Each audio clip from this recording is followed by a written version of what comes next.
নেপালের জেনজি আন্দোলন কি ব্যর্থ হতে চলেছে? এমনই প্রশ্ন এখন জনমনে। এতদিন নানা একগুঁয়েমি সিদ্ধান্ত নিয়ে বিরোধ থাকলেও বর্তমানে নানাবিধ ঝামেলায় পড়েছেন বালেন শাহ। তার বিভিন্ন আদেশ যেমন আদালত বাতিল করে দিচ্ছে, তেমনি দেশে এবং দেশের বাইরে বালেন শাহের মিত্র দেশগুলোকেও এখন বিরক্ত বলে মনে হচ্ছে। সম্প্রতি নেপালের প্রধানমন্ত্রী বালেন্দ্র শাহ সীমান্ত বিরোধ নিয়ে সংসদে দেওয়া এক মন্তব্যের কারণেই তীব্র রাজনৈতিক চাপে পড়েছেন। ভারত নেপাল সীমান্তের কালাপানি, লিপুলেখ ও লিম্পিয়াধুরা অঞ্চল নিয়ে দীর্ঘদিনের বিরোধ প্রসঙ্গে তিনি বলেন, সীমান্তের কিছু স্থানে নেপালও ভারতীয় ভূখণ্ডে প্রবেশ করেছে, যার অর্থ নেপাল ভারতের অংশ দখল করেছে।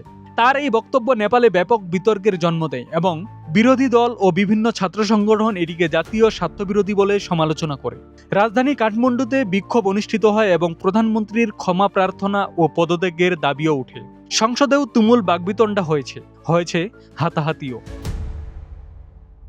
একই সঙ্গে তিনি বিরোধ নিষ্পত্তিতে ইতিহাসবিদ ও বিশেষজ্ঞদের ভূমিকার কথা বলেন এবং উপনিবেশিক আমলের মানচিত্রের প্রসঙ্গে যুক্তরাজ্যের সংশ্লিষ্টতার ইঙ্গিত দেন। তবে ভারত স্পষ্টভাবে জানিয়েছে যে সীমান্ত সংক্রান্ত বিষয় সম্পূর্ণ দ্বিপাক্ষিক এবং এতে কোনো তৃতীয় পক্ষের ভূমিকা নেই। এই ঘটনাকে কেন্দ্র করে নেপালের অভ্যন্তরীণ রাজনীতিতে নতুন করে উত্তেজনা সৃষ্টি হচ্ছে। অন্যদিকে এ বিষয়ে ভারত ব্রিটেনকে ভারতের ব্যাপারে নাক না গলানোর বার্তা দিয়েছে।